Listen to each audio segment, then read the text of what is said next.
Next अब start करते हैं क्वेश्चन 6 से। तो इसमें सारी चीज़ें दे रखी है, एनुअलाइज रिटर्न भी कैलकुलेट करके दे रखा है, बस अपन को NAV1 निकालनी है उसी फॉर्मूले में पुट करके सारी चीज़ें, बट NAV1 जो है वो एडजस्ट करके आ जाएगी। ओके, तो सबसे पहले एनुअलाइज रिटर्न है तो इसको पर मंथ रिटर्न्स में कन्वर्ट करना पड़ेगा। तो 0.15 डिवाइडेड बाय 12 तो आ गया रिटर्न 0.0125। ये परसेंट में नहीं है, ओके, मैंने ऑलरेडी डिवाइड बाय 100 कर दिया।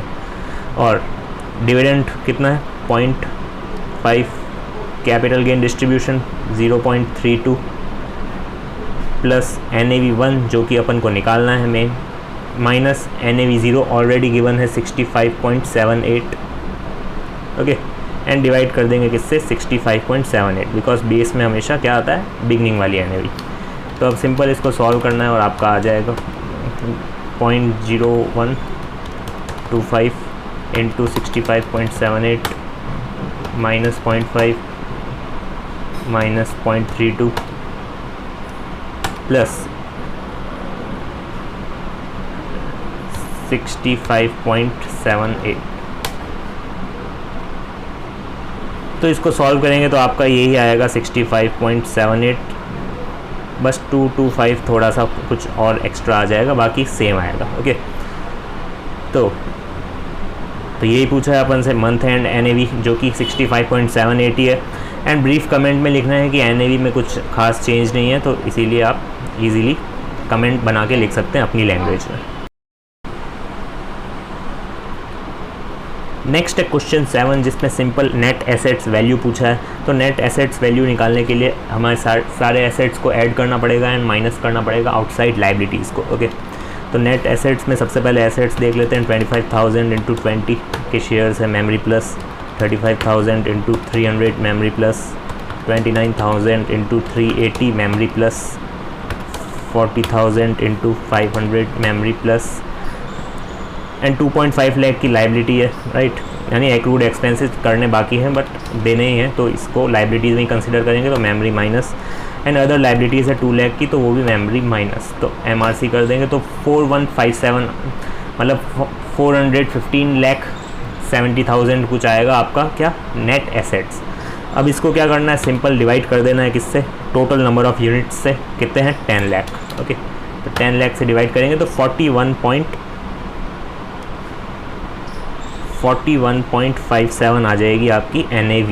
ओके, तो ये करके देख लेते हैं सॉल्यूशन में। पहले का भी सॉल्यूशन देख लेंगे एक बार। तो सॉल्यूशन 7th का, ओके, 41.57 कैसे किया, सिर्फ शेयर्स की कैलकुलेशन की, टोटल कितने शेयर्स है अपने पास और एक्रूड एक्सपेंसेस लेस कर दिया, अदर लाइबिलिटीज़ लेस कर दिया एंड डिवाइड कर दिया नंबर ऑफ़ यूनिट्स से, तो आपका 41.57 आ गया। एंड पहले का जो क्वेश्चन था वो भी चेक कर लेते हैं। तो इसमें भी आप देखेंगे कि NAV जो है वही है 65.78। आगे कुछ पॉइंट्स आए थे बट यहाँ पे उन्होंने 8.2 ले लिया है सीधा, जबकि ये होना चाहिए था 65.78 इंटू 0.0125 0.82225। ओके, बट इसने राउंड ऑफ कर दिया है, 2 को कंसिडर ही नहीं किया इसके बाद। तो कोई नहीं, इसमें NAV अपन लिख देंगे सेम है एंड यहाँ पे लिख देंगे कि NAV में कोई चेंज है ही नहीं। ओके, तो ये थे 6th एंड 7th क्वेश्चन। अब चलते हैं क्वेश्चन नंबर 8 पे। तो क्वेश्चन 8 जो है वो है सेम इसी टाइप का ही है, थोड़ा सा अलग है बस। तो फर्स्ट पार्ट इसका देखेंगे तो कैलकुलेट करना है सेम वही net assets value of the fund. तो इसमें सिंपल वही चीज़ करनी है, 20,000 into 20 memory plus, 30,000 into 312.4 memory plus, 20,000 into 361.2 memory plus, 60,000 into 505.1 memory plus. अब टोटल MRC तो 47302,000 आया, जिसको अपन डिवाइड करेंगे अगर 6 लाख से तो NAV पर यूनिट आ जाएगा 78.83। ओके, तो चेक कर लेते हैं एक बार 8th क्वेश्चन भी, फर्स्ट पार्ट। तो 78.84 या राउंड ऑफ कर दिया है तो 78.84 लिख सकते हैं आप। तो ये तो फर्स्ट क्वेश्चन, फर्स्ट पार्ट। अब सेकंड पार्ट में क्या पूछा है अपन से,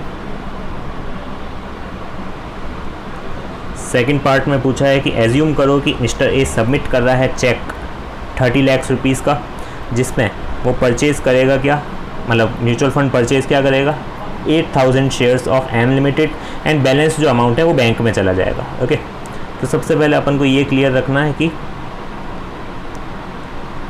कौन सा शेयर परचेज़ करेगा, राइट। तो यहाँ पे 30 लाख दिए हैं रुपीज़, जिसमें से 8000 शेयर्स परचेज़ करेगा वो एम लिमिटेड का। ओके, 312.4 का 8000 करेंगे तो 2499। ओके, 2499 200 रुपीज़ के शेयर्स परचेज़ करेगा म्यूचुअल फंड उन पैसों से। बट उसने चेक कितने का दिया है, 30 लाख का, तो बचा हुआ अमाउंट जाएगा कैश में। तो सिंपल 30 लाख से माइनस करेंगे अगर, तो कैश का अमाउंट भी आ जाएगा कितना, 500 800। ओके, मतलब कंटिन्यूस में 5,08,000 जो है वो कैश आ जाएगा एंड ये जो अमाउंट है ये एम लिमिटेड की इन्वेस्टमेंट पे ऐड हो जाएगा। सिंपल। ओके, तो इसको जैसे ही सॉल्व करेंगे तो ये भी आपका आसानी से निकल जाएगा। तो एक बार करके देख लेते हैं। 20,000 into 20 memory plus M limited में 38 लेंगे। Okay, 38,000 into 312.4 memory plus 20,000 into 361.2 memory plus 60,000 into 505.1 memory plus, और क्या था, कैश। तो कैश को भूलना नहीं है, जो बैंक में पड़ा है तो उसमें 500 800 यानी 5,08,000 जो है वो भी मेमोरी प्लस होगा, बिकॉज वो भी एक तरह से एसेट है। ओके, तो टोटल एसेट हो जाएंगे 503,02,000। तो यहाँ पे टोटल एसेट्स कितनी हो गई सेकंड वाले पार्ट में, 503,02,123। ओके, तो अब सिंपल क्या करना है अपन को, एडिशनल यूनिट्स यानी 30 लाख का जो चेक दिया उसमें से एडिशनल यूनिट्स भी मिले होंगे, राइट। तो नंबर ऑफ़ यूनिट्स भी बढ़ेंगे। तो 30 लाख का चेक था एंड पहले जो एनएवी क्या चल रही थी, 78.83, राइट। यहाँ पे जो एनएवी कैलकुलेट की थी अपन ने उसके अकॉर्डिंग ही उसको यूनिट मिले होंगे मिस्टर ए को, राइट। तो 78.84 कर देते हैं, तो एडिशनल यूनिट आ गई अपनी 3805.1.75। तो इसको ऐड कर देंगे 6 लाख में। तो यूनिट्स अब टोटल कितनी हो गई, कलर चेंज करके लिख देता हूँ, नंबर ऑफ़ यूनिट्स हो गई 638,051.75। ओके, तो इसको डिवाइड करना है इसमें से, तो फिर निकल जाएगी अपनी क्या, NAV 50302 डिवाइड बाय 638,051.75। तो 78.84 के आसपास आ जाएगा आपका NAV सेकंड केस में। ओके, सेकंड केस भी एक बार चेक कर लेते हैं। तो यहाँ देखेंगे आप क्वेश्चन 8 में, तो यहाँ पे इतना निकाला ही नहीं है, यहाँ पे सिर्फ रिवाइज्ड पोजीशन, ये सिर्फ यहाँ पे यही निकाला, total investment and additional units. तो यूनिट्स अपने इतने ही आए थे, राइट। तो नेक्स्ट अब थर्ड पार्ट जिसमें दे रखा है फाइंड न्यू NAV ऑन 2 फरवरी 2012, यानी उस दिन की अब अपने को पूछा नहीं है, तो अपन को सीधा 2 फरवरी की निकालनी है एंड 38,000 शेयर्स कंसिडर करना है एंड बैंक को भी उसमें ऐड करना है। ओके, तो क्या हो गया, 20,000 into 20.5 memory plus 38,000। Okay, 38,000 into 360 memory plus 20,000 into 383.1 memory plus 60,000 into 503.9 memory plus, और क्या ऐड होगा, बैंक, राइट, 5,08,000 मेमोरी प्लस। तो MRC कर देंगे तो 524868 ऐसा आएगा कुछ फिगर। तो फिगर क्या आ गया, 52486800। अब इसको डिवाइड करेंगे अपन किससे, एडिशनल यूनिट्स, मतलब एडिशनल यूनिट्स को इंक्लूड करके जो यूनिट्स आएंगे टोटल उसको। तो पहले कितने थे, 6 लाख एंड एडिशनल यूनिट्स अपन ने निकाले थे 638,053 आए थे इंस्टीट्यूट मटेरियल के अकॉर्डिंग, बट पॉइंट्स का फ़र्क है, अपना 1 आया था, राइट। यानी 2 यूनिट्स ऊपर नीचे हो रहे थे, बट चलेगा, इतना ज़्यादा फ़र्क नहीं पड़ेगा। तो सिंपल क्या करना है अपन को, 638,053 से डिवाइड कर देंगे तो आपका न्यू NAV आ जाएगी 52486,800 डिवाइडेड बाय 638053। तो आपकी न्यू NAV आ गई 82.26। ओके 82.26। तो सिंपल इसको भी चेक कर लेते हैं नीचे।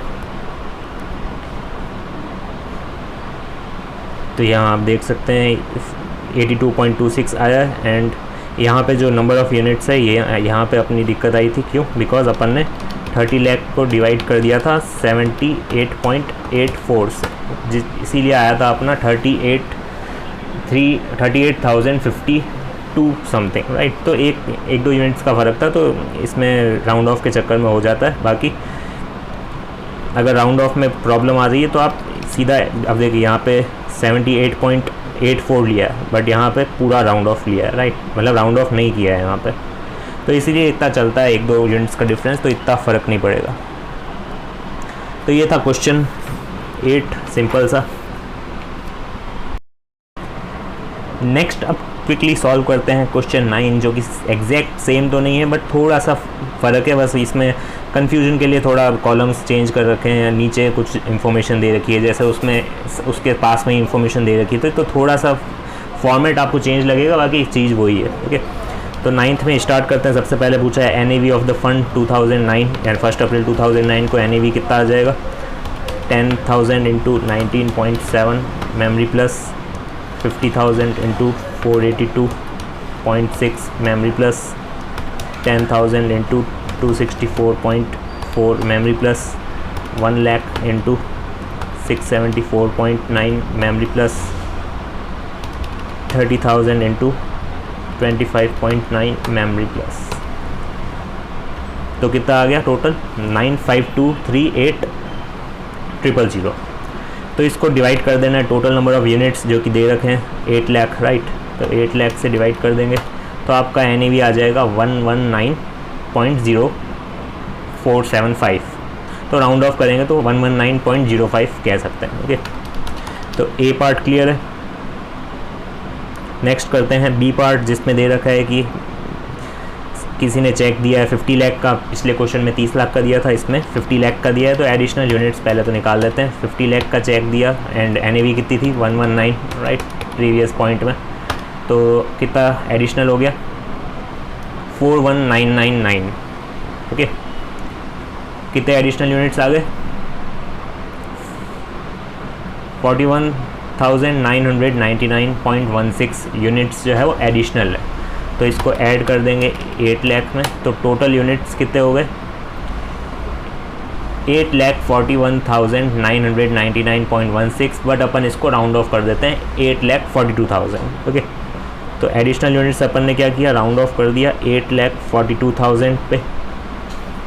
ओके, तो अब इसमें क्या करना है? एडिशनल यूनिट्स पता है अपन को, और यहाँ पे क्या बोला है? कौन से शेयर्स लिए हैं? 18,000 शेयर्स लिए हैं C लिमिटेड के। तो ये जो है वो अब हो जाएगा 28,000। ओके, तो अब अपन निकालते हैं इसकी टोटल इन्वेस्टमेंट। ओके, तो टोटल इन्वेस्टमेंट में कुछ नहीं करना है आपको। सबसे पहले 18,000 जो शेयर्स लिए हैं उसको 264.40 से मल्टीप्लाई करना है। तो 4759,200 के तो इसने स्टॉक लिए, बट दिया चेक कितने का था? 50 लाख का। तो 50 लाख माइनस करेंगे तो आएगा 2,40,800 जो है वो कैश है। ओके, यानी कैश भी अपन ने निकाल दिया, जो यहाँ आ जाएगा इन्हीं इन्वेस्टमेंट्स के बीच 240,800 जो कि है कैश। तो 18,000 के शेयर्स ले लिए एंड कैश ले लिया 2,40,800 का। तो अब सीधा अपन को मल्टीप्लाई करना है सिर्फ, तो वो आप कर सकते हैं सिंपल, इनको आपस में मल्टीप्लाई करना है, राइट। तो ये आपस में मल्टीप्लाई करेंगे एंड इसको भी ऐड करेंगे तो आपका टोटल इन्वेस्टमेंट आ जाएगी। ओके, तो सेम ही क्वेश्चन है, तो सेकंड पॉइंट मैं स्किप कर रहा हूँ। एंड C पॉइंट भी सिंपल ही है, कुछ नहीं करना है, सारी वही चीज़ें हैं, बस आपको रेट्स जो है वो ये वाली कंसिडर करनी है। ओके, रेट्स ये वाली कंसिडर करनी है। एंड क्वांटिटी जो C लिमिटेड की थी वो कितनी हो जाएगी? 28,000, बिकॉज पहले 10,000 थी एंड 18,000 और लिया था बिकॉज वो 50 लाख का चेक दिया था किसी ने, राइट। एंड कैश जो है वो आएगा आपका कितना? 2,40,800 जो है वो कैश में ऐड हो जाएगा, और बाकी आपका सिंपल टोटल इन्वेस्टमेंट्स आ जाएगी एंड डिवाइड कर देना आप किससे, टोटल नंबर ऑफ़ यूनिट्स से, जो कि थे 8,40,000। 8,40,000 कैसे आया, 8 लाख पहले का एंड एडिशनल जो है वो 42,000, ये जो 50 लाख दे के गया उसकी यूनिट्स। ओके, तो दोनों ऐड कर देना और डिवाइड कर देना टोटल नंबर ऑफ़ इन्वेस्टमेंट से, तो आपकी NAV आ जाएगी। तो इसमें देख लेते हैं अपन सॉल्यूशन से, इजीली सिंपल है। तो ये 11905 अपन ने निकाला था एंड टोटल इन्वेस्टमेंट कुछ नहीं, मल्टीप्लाई करना है सिर्फ, और एडिशनल यूनिट्स 8,42,000 के आसपास ही आई थी अपनी भी।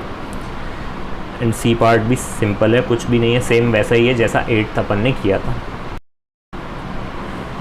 नेक्स्ट इस क्वेश्चन 10th, जिसमें सिंपल सा अपन को इफेक्टिव यील्ड निकालनी है पर एनम बेसिस पे। ओके, यानी पर एनम पूरी एनुअली यील्ड निकालनी है अपन को। तो इसमें डेट ऑफ इन्वेस्टमेंट दे रखी है 1 दिसंबर, फर्स्ट के केस में यानी ए के केस में। तो इसमें 1 बाय 1 करेंगे, ए का मैं कर लेता हूँ, बी एंड सी आप इजीली निकाल पाएंगे उसके बाद। तो डेट ऑफ इन्वेस्टमेंट 1 दिसंबर। अब सबसे पहले तो एंड तक डेज़ कैलकुलेट करके फ्री हो जाना है। तो 1 दिसंबर से 31 एंड जनवरी के मंथ्स 31 एंड फरवरी के 28 एंड मार्च के 31। तो टोटल डेज़ कितने हो गए, holding period 121 days. Okay, amount of investment दे रखा है and NAV at entry date भी दे रखी है। तो इन दोनों से क्या आ जाएगा, नंबर ऑफ़ यूनिट्स। तो 50,000 डिवाइडेड बाय 10.5, तो आपका नंबर ऑफ़ यूनिट्स आ गया 4761.90। ओके, तो ये आ गया number of units. And dividend received भी दे रखा है up to 31 March 950, right. And NAV भी दे रखी है। तो NAV में डिक्रीज़ हुआ है बट डिविडेंड भी मिला है। ओके, तो टोटल आप निकाल सकते हैं। NAV में इंक्रीज़ कितना हुआ है, 0.1, राइट। 10.5 माइनस 10.4, तो 0.1 इंक्रीज़ हुआ है। तो इंटू कितना यूनिट्स, 4761.90। तो इतना आप देखेंगे कि 476 जो है वो लॉस हुआ है। ओके, 476.19 जो है ये लॉस हुआ है बिकॉज NAV जो है वो गिर गई है 31 मार्च को। बट यहाँ पे 950 डिविडेंड भी मिला है, तो दोनों को ऐड करेंगे तो नेट कितना प्रॉफिट हुआ है, 950 माइनस 476.19, 473.81। ओके, अब इसको डिवाइड किससे करेंगे, इन्वेस्टमेंट से। इन्वेस्टमेंट कितनी थी, 50,000। तो 50,000 से डिवाइड करेंगे इसको, तो आएगा आपका परसेंट में 0.94762%। बट ये 121 डेज़ का है, तो इसको डिवाइड कर देंगे 121 से एंड मल्टीप्लाई कर देंगे 365 से। तो आपका आ जाएगा पहले वाले का इफेक्टिव यील्ड 2.85%। ओके, तो MFA का आपने निकाल दिया 2.85% जो कि है effective yield on per annum basis. Okay, तो 10th का आंसर देख लेते हैं फर्स्ट वाले का। तो MFA का अगर आप देखेंगे कि तो 2.858। ओके, तो यही निकाला अपन ने। तो सेम इसी तरीके से आप B एंड C का भी निकाल सकते हैं। तो सेम ही है लगभग, बस सिर्फ किसी में डिविडेंड मिला है, किसी में नहीं मिला है, किसी में NAV इंक्रीज़ होगी, किसी में डिक्रीज़ होगी। तो इसी तरीके से सिंपल सा है, आप इजीली कैलकुलेट कर सकते हैं।